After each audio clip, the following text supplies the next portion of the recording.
Good book. So I pulled this down because a friend from Twitter was asking me, how do you make better decisions? Now this relates to business life, to personal life.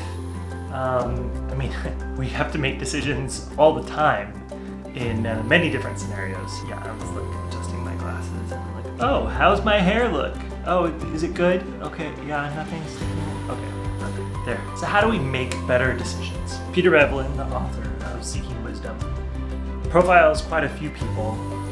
The main person that he pulls a lot of this stuff from is Charlie Munger.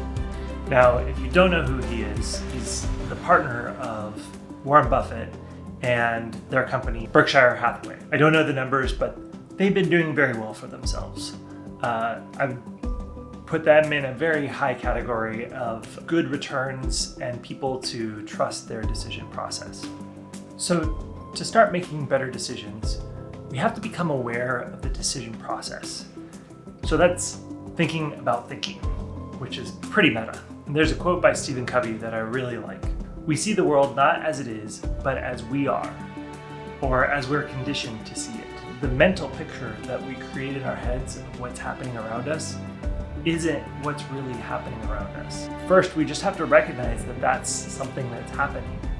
And I'd say that's the first step to making better decisions, is to realizing our own biases, our own perceptions of the world that are inaccurate, and start to identify where those inaccuracies are. And when we find them, figure out, okay, what was wrong about that, and then fix that. Michel de Montaigne said, anyone who wishes to be cured of ignorance must first admit to it.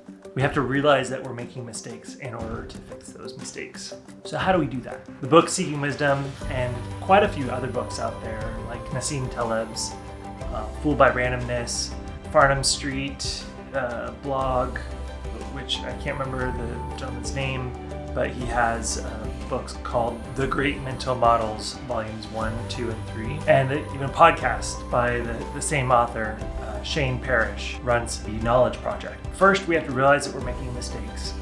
Second is, what are all the ways that we tend to make mistakes? Charlie would call these the psychological misjudgments that we tend to make. So he's found 28 of them. The book really does a good job of profiling each one and some examples of when those happen. Can't go into all of them. The one that I find interesting is anchoring. And it's our tendency to trust our first impressions of a number or of the value that something has based off of that first number that we see. Whether it's the full price of an item, and then as it's discounted, we believe, oh, it must be a really good deal now because it's gone down in value.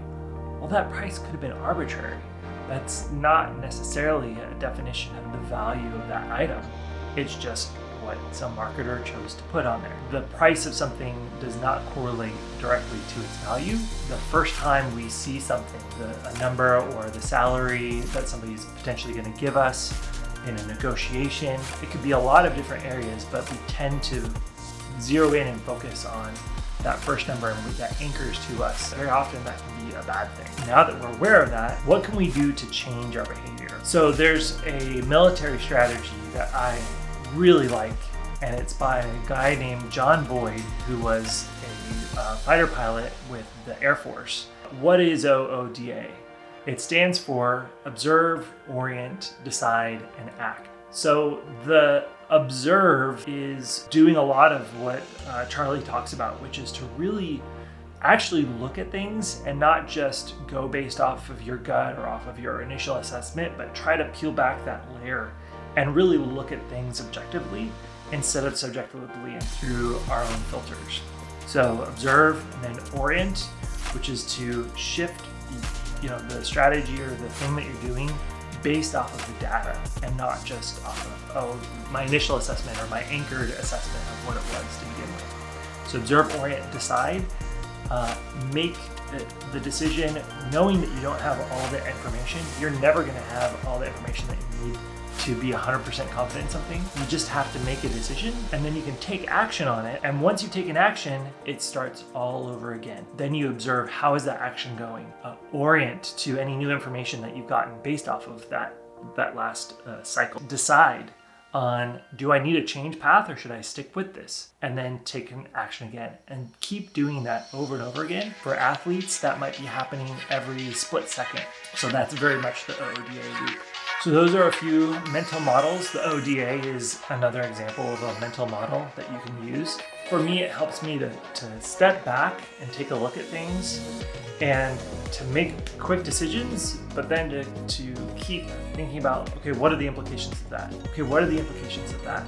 And to keep going down this path of observing, orienting, deciding, and acting, and then do it all over again. Thanks so much for joining. If you are embarking on the journey of reading this very dense book, I'd love to hear your thoughts about it. But yeah, appreciate you joining me in this video, and hope you have a good day. Cheers.